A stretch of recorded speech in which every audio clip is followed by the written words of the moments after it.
Hi, I'm David DeLuise. I'm here to introduce you to a wonderful organization, the Elixir Fund. Now in this video, you're going to meet people who have dedicated themselves to this wonderful organization. Odds are you or someone close to you has been affected by cancer. The Elixir Fund is dedicated to improving comfort not only to the patients, but to their loved ones as well.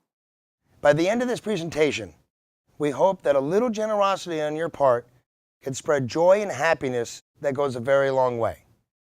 The Elixir Fund was inspired by one man, Kevin McCory. His ideas during his experience with cancer is what makes the Elixir Fund what it is today. A group of people helping cancer patients and their family deal with difficult times. The Elixir Fund makes people smile when they feel sad. Under very stressful times, it's an escape, an injection of positivity, an injection of elixir. Oh, I'm afraid to forget to give my heart, feel the lonely pain of losing someone. My name is Meg McCory, and I am the Executive Director of the Elixir Fund. The Elixir Fund was inspired by my brother, Kevin. Kevin was always an amazing spirit, an incredible musician, an athlete, an artist. We always had a great relationship. We were always very close. He was my confidant, my good friend. So when he was diagnosed with cancer in 2001, I was fortunate. I was glad to be living close by so that I could help him with his treatment and help him get to and from appointments. And it only made our relationship stronger. I am Janice Bremick, and I am one of the makeup artists that donates her services to the Elixir Fund. My connection to Elixir Fund is that I went to school with the McCorys, and Kevin and I were in the same grade. When Meg first started the Elixir Fund, I was thrilled to donate my services in honor of a high school classmate. And I thought it was so great to be able to help other people. How great it was that I could be there to support and be a pillar of strength for other people. And then lo and behold, my family became other people. And my mother was diagnosed with stomach cancer. And everything that Elixir was about came crashing down right on me and my family. And one of the things I did as a makeup artist was I always put makeup on my mother. Every time she went for her chemo, I said, "Mom, you might be sick, but you can't look sick." And she said, "All right." So I would put makeup on her, and she would sit there with her drip, and we would watch DVDs, or we would play Scrabble. And when she had to get up and look at herself in the mirror, she actually said, "Oh, look, I look pretty good." And getting chemo was sort of the last thing on the list. My name is Mimi Momich. I am currently an executive assistant, and I live here in Long Beach, and I work in downtown LA. I was diagnosed with ovarian cancer, and it was stage 3C. So I had to have more extensive chemotherapy. So my chemotherapy was done inpatient, and then that's when I experienced the Elixir Fund, which I knew nothing about.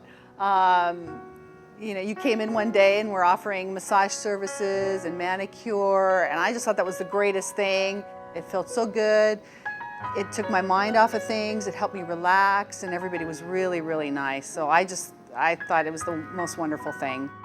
As a cancer patient, I think the Elixir Fund is good because it's a service that I haven't seen anywhere else that is provided. My brother brought a portable DVD player, which was the biggest lifesaver. Kevin was tired of the limited channel selection that he had at the hospital, and that was the biggest gift that he could have gotten.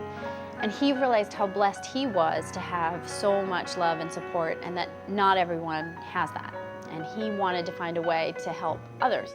One of the last things that I did for her was I tweezed her eyebrows, which I looked at her and she said, "Oh, look at these caterpillars." Oh, Mom.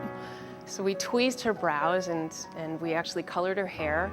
And when she was laying there in the hospital, it was maybe hours before she passed, I looked at her and I said, "Mom, thank God we tweezed your brows and colored your hair." And she said, "Yeah." Not only, I think, does it help us as cancer patients, but I think as well as for the people that are with us, our family, our friends that are supporting us, because they're so stressed out as well. He would sit in the waiting room for hours waiting. He would say, "Okay, now here's something that we can do. We can have magazines available here. We can have games available, or we can provide massage to other people and have these other comfort items available in the hospital." And that's where the idea for Elixir was born.